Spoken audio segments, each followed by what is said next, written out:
भारत और south Africa के बीच cricket के रिश्ते बेहद खास जगह रखते हैं। लगभग 22 साल तक अंतर्राष्ट्रीय क्रिकेट से गायब रहने के बाद एपर्थीड वाले पूरे मामले से निकलकर जब साउथ अफ्रीका की टीम पहली बार क्रिकेट खेलने उतरी तो वो भारतीय जमीन पर आई थी। कलकत्ता में हाथ जोड़कर शुक्रिया अदा करते क्लाइव राइस की तस्वीर ऐतिहासिक है। उस 3 वनडे मैचों की फ्रीडम सीरीज के 10 साल बाद की ये कहानी है। इस मौके पर भारतीय टीम साउथ अफ्रीका में थी।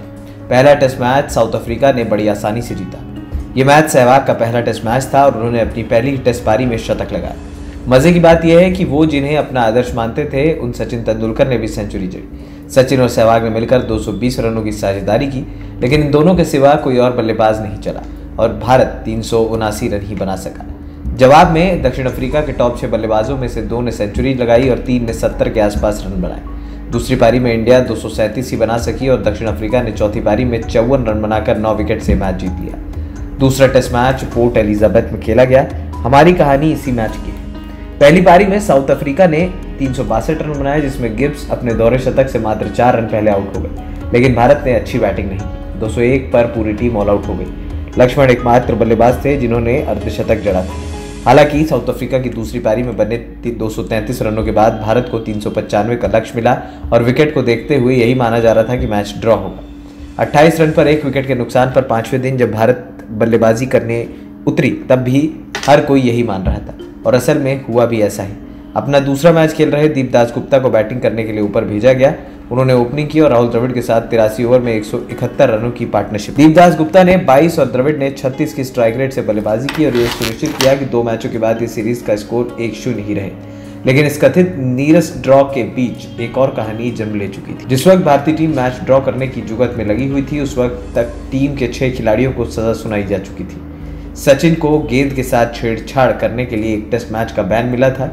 सहवाग को अंपायर के फैसले पर आपत्ति जताने और अंपायर की ओर चार्ज करने के जोर में एक टेस्ट मैच का बैन मिला था। हरभजन, दीप दासगुप्ता और शिव सुंदर दास को जरूरत से ज्यादा अपील करने के लिए एक टेस्ट मैच के लिए बैन किया गया था और गांगुली को कप्तान अपने खिलाड़ियों पर कंट्रोल न रखने के लिए एक टेस्ट मैच और 2 वनडे मैचों का बैन मिला था।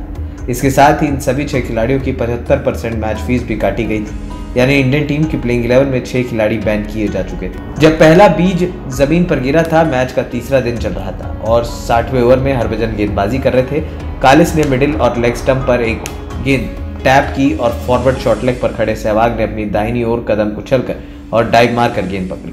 क्योंकि ये सब सेकंड भर की देरी में हुआ था, सहवाग को ऐसा लगा कि गेंद बल्ले पर लगने के बाद कालिस के जूतों पर गिरी थी और वहां से उछलकर उन तक पहुंची, इसलिए उन्होंने कैच की अपील की। सहवाग कैच लेने की खुशी और अंपायर को कन्विंस करने के फेर में उनकी तरफ बढ़ते हुए अपील कर रहे थे। कालिस को अंपायर ने नॉट आउट करार दिया और सहवाग ने अपनी फ्रस्ट्रेशन जाहिर करते हुए 4 अक्षरों का अंग्रेजी का वो शब्द जोर से बोला जो F से शुरू होकर K पर खत्म होता है और अक्सर जिसका U और C सेंसर किया जाता है। तीसरे दिन एक और बात हुई थी। सचिन गेंदबाजी करने के लिए आए और उन्होंने मीडियम पेस गेंदबाजी की। उन्हें आते ही बहुत अच्छी स्विंग मिलनी शुरू हो गई। क्योंकि सचिन अमूमन ऑफ या लेग ब्रेक बॉलिंग करते थे, लिहाजा उनकी मीडियम पेस के बारे में कमेंट्री बॉक्स में बैठे लोग बात करने लगे। बात इस पर भी आई कि इस शानदार स्विंग के लिए वो ऐसी कौन सी ग्रिप से गेंद फेंक रहे थे कि वैसी स्विंग और कोई गेंदबाज नहीं कर पा रहा था। इस पर ब्रॉडकास्टर्स ने एक कैमरा सचिन के हाथ पर फिक्स कर दिया था। इसी दौरान एक मौके पर देखा गया कि सचिन अपने नाखून से गेंद की सीम को खुरच रहे थे। इसका रिप्ले बार बार टीवी पर दिखाया गया और मैच रेफरी माइक डेनिस ने स्वतः संज्ञान लेते हुए मैच की फुटेज मंगाई। फुटेज देखने के बाद उन्हें यकीन हो गया कि सचिन ने गेंद के साथ जो किया वो नियमों के विरुद्ध था। तो इन 2 मौकों के कारण भारत के 5 खिलाड़ियों को बैन मिला और कप्तान साहब यानी गांगुली भी लपेटे में आए, क्योंकि माइक डेनिस को लग रहा था कि वो अपने खिलाड़ियों को कंट्रोल नहीं रख रहे थे। तो इस तरीके से मैच के चौथे दिन की शुरुआत इंडियन टीम को ये बता दी गई कि उसके 6 खिलाड़ियों को सजा दी गई है। ये भी मालूम पड़ा कि बज्जी, शिव सुंदर दास, दीप दासगुप्ता और सहवाग को सजा इसलिए मिली थी क्योंकि ऑन फील्ड अंपायरों ने उन्हें माइक डेनिस को रिपोर्ट किया था और सचिन और गांगुली को खुद माइक डेनिस के कोप का शिकार होना पड़ा। सजा की जानकारी भारतीय लीडरशिप को दी गई थी और सार्वजनिक रूप से इसकी कोई जानकारी नहीं गई। लेकिन भारतीय खेमे में खलबली मची हुई थी और इंडियन प्लेयर्स बेहद नाराज थे। चौथे दिन की दोपहर तक उन्होंने ये जानकारी प्रेस को लीक कर दी और यहाँ से भारतीय मीडिया में बवाल मचा। नस्ल भेद के आरोप लगने लगे और सड़कों पर माइक डेनिस के पुतले जलाए जाने लगे। भारतीय टीवी का केबल टीवी युग अभी नया था और मिडिल क्लास घरों में, छोटे शहरों में उसने सेंधमारी करनी बस शुरू की थी। सिर्फ न्यूज़ परोसने वाले चैनल साउथ अफ्रीका की इस खबर को ले उड़े और ओवर टाइम करने लगे। उधर मैदान पर 5वें दिन संशय की स्थिति बनी हुई थी। खेल कुछ देर से शुरू हुआ क्योंकि भारतीय टीम ने मैच रेफरी के फैसले पर ऐतराज जताते हुए मैदान पर न उतरने का मन बनाया था, लेकिन अंत में ऐसा हुआ नहीं और 5वें दिन का खेल आगे बढ़ा और मैच ड्रॉ हुआ। भारतीय खेमे में गुस्सा भरा था। 5वें दिन का खेल खत्म होने के बाद एक प्रेस कॉन्फ्रेंस हुई। मुद्दा यही था, भारतीय खिलाड़ियों की सजा। ये प्रेस कॉन्फ्रेंस इसलिए हो रही थी क्योंकि साउथ अफ्रीकी क्रिकेट बोर्ड को ऐसा लगने लगा था कि माइक डेनिस ने इस अचंभित कर देने वाले फैसलों के बाद भारतीय टीम सीरीज आगे ही ना बढ़ाए और घर चली जाए। इसलिए दक्षिण अफ्रीका के क्रिकेट बोर्ड के सीईओ जेरार्ड मजोला ने यह प्रेस कॉन्फ्रेंस की और माइक डेनिस को अपने साथ ले गए। भारतीय मीडिया को सवाल उठाने का यह सबसे मुफीद मौका दिखा। प्रेस कॉन्फ्रेंस रूम खचाखच भरा हुआ था। लोग माइक डेनिस से उनका पक्ष जानना चाहते थे, लेकिन डेनिस ने सवालों का जवाब देने से साफ इनकार किया। उन्होंने कहा कि आईसीसी ने उन्हें अपने फैसलों के बारे में किसी भी तरह की सफाई देने से मना किया था। बेहद सीनियर और जाने माने खेल पत्रकार देवाशीष दत्ता ने एक किनारे खड़े होकर बेहद कड़े शब्दों में कहा कि माइक डेनिस अगर जवाब नहीं देना चाहते हैं तो न दें, लेकिन वो सभी जिम्मेदार लोगों को ये जरूर बता दें कि ये फैसले न्यायपूर्ण नहीं थे और ये एक साजिश के तहत किया जा रहा था। रवि शास्त्री उन दिनों ESPN के पैनल में थे। प्रेस कॉन्फ्रेंस में वो भी थे। उन्होंने माइक पकड़ा और कहा, मेरा सवाल ये है कि अगर माइक डेनिस जवाब नहीं देंगे तो वो यहाँ क्या कर रहे हैं? हम सभी को मालूम है कि वो कैसे दिखते हैं। माइक डेनिस का मुंह लाल हो चुका था, लेकिन आईसीसी के आदेशों ने उन्हें भी बांध रखा था। प्रेस कॉन्फ्रेंस खत्म हुई और किसी को कैसा भी जवाब नहीं मिला। यहाँ से मामला गरमाया क्योंकि ये तय हो चला था कि खिलाड़ियों को मिली सजा वापस नहीं लेने जाने वाली थी और माइक डेनिस या आईसीसी किसी भी तरह की सफाई नहीं देने वाले थे। उधर भारतीय टीम के सर पर बीसीसीआई या ये कहें कि जगमोहन डालमिया हाथ रख टीम को आश्वस्त किया जा चुका था कि उनके साथ न्याय होगा।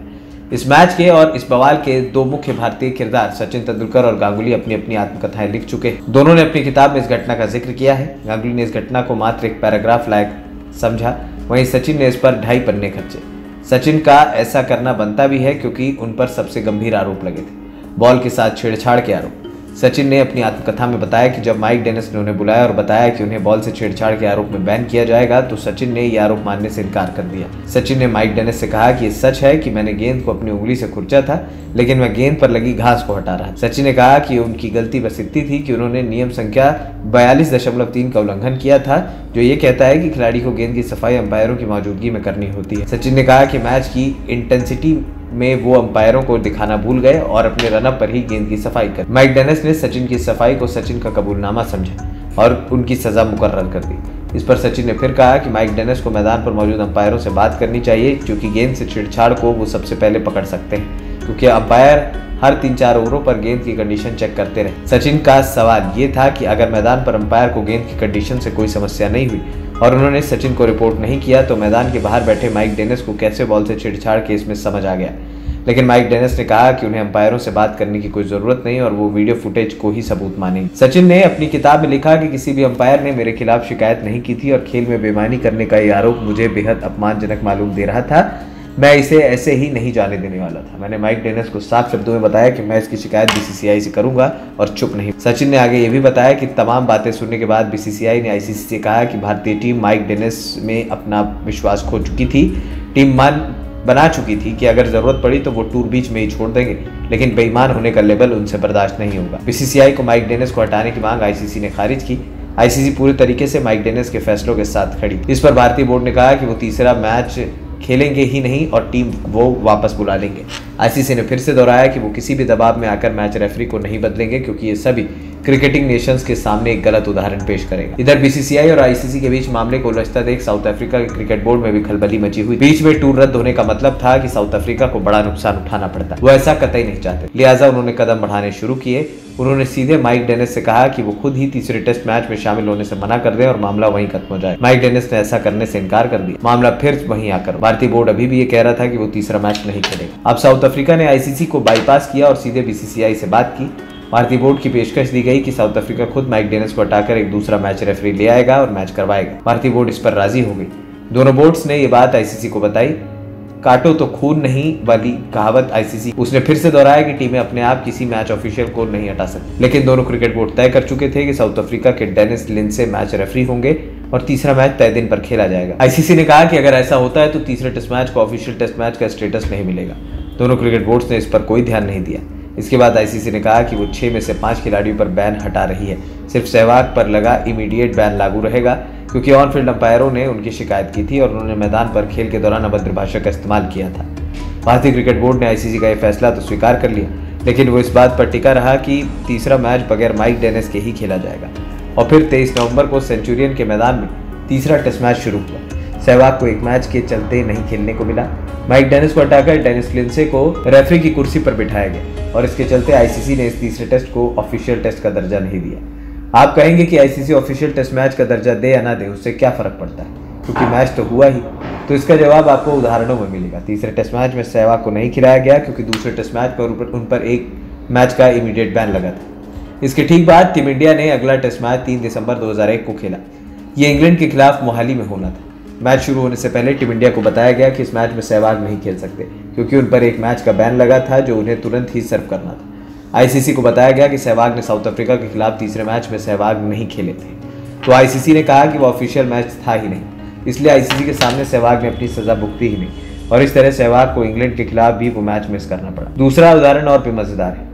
हालांकि हम इसे मजेदार कह रहे हैं, लेकिन एक खिलाड़ी के लिए बहुत बुरा अनुभव होगा। वो खिलाड़ी है कॉनर विलियम्स। बड़ौदा से खेलने वाले कॉनर विलियम्स को साउथ अफ्रीका टूर के लिए पिक किया गया था। तीसरे टेस्ट मैच में उन्हें जगह भी मिली। दूसरी पारी में अफ्रीका के बेहद तगड़े पेस अटैक के सामने कॉनर विलियम्स ने ओपनिंग करते हुए 83 गेंदों में 42 रन बनाए और शिव सुंदर दास के साथ मिलकर 42 रनों की ताबड़तोड़ साझेदारी। ये पहला और आखिरी मौका था जब कॉनर विलियम्स को प्लेइंग 11 में जगह मिली, लेकिन फुल साइड टीम के साथ और फुल साइड विदेशी टीम के खिलाफ खेलने के बावजूद कॉनर विलियम्स को भारतीय टेस्ट प्लेयर नहीं माना जाता, क्योंकि वो मैच ऑफिशियल टेस्ट मैच नहीं था। क्रिकेट की किताबों में कॉनर विलियम्स हमेशा के लिए अनक्लैप्ड प्लेयर ही रहे। खैर, इस मैच के बाद माइक डेनिस ने मात्र 2 टेस्ट मैचों और 3 वनडे इंटरनेशनल मैचों में रेफरी की भूमिका निभाई। ये matches Pakistan versus West Indies series के थे, जो 2002 में जनवरी और फरवरी में हुई थी। आईसीसी ने इस पूरे विवाद को देखते हुए तय किया था कि एक कमेटी वाली टीम इस मामले की जांच करेगी। सुनवाई जून 2002 में होनी तय हुई थी, लेकिन उससे पहले ही माइक डेनिस की तबीयत काफ़ी खराब हो गई और उन्हें हार्ट सर्जरी करवानी पड़ी। इस वजह से सुनवाई टाल दी गई। 2 साल बाद यानी 2003 में आईसीसी को नया मुखिया मिला, एहसान मणि। उन्होंने भारतीय क्रिकेट बोर्ड से कहा कि उन्हें माइक डेनिस वाला मसला भूल जाना चाहिए और क्रिकेट के खेल की राजनीति का खेल समझने वाले जगमोहन डालमिया ने इस पर तुरंत हामी बनी। इसके बाद आधिकारिक रूप से भारतीय बोर्ड ने कहा कि वो मानवीय आधारों पर माइक डेनिस को माफ करते हैं और इस तरह स्वास्थ्य लाभ ले रहे माइक डेनिस को वो सुनवाई कभी हुई ही नहीं। ये मसला कितना बड़ा था, इसका अंदाजा इसी बात से लगाया जा सकता है कि तब भारत की संसद में इसको लेकर हंगामा हुआ था। सचिन आज भी बड़े नाम हैं और वो काफ़ी बड़े नाम थे। उन पर बैन लगना यानी देश में हंगामा होना तय था। तब संसद में इस बात पर बहस छिड़ गई थी कि टीम इंडिया को अपना दक्षिण अफ्रीकी दौरा बीच में छोड़कर ही वापस आ जाना चाहिए। पूर्व क्रिकेटर कीर्ति आज़ाद, जो भी तृणमूल कांग्रेस का हिस्सा है, तब भारतीय जनता पार्टी के सांसद थे। भारतीय खिलाड़ियों पर लगे बैन के मुद्दे को देश की संसद में जोर शोर से उठाने में वही सबसे आगे। तब संसद में कीर्ति आज़ाद ने मांग रखी थी कि सरकार को देश के खिलाड़ियों के साथ खड़ा होना चाहिए और बीसीसीआई के साथ मिलकर सख्त कदम उठाने चाहिए। एएनपी टाइम्स के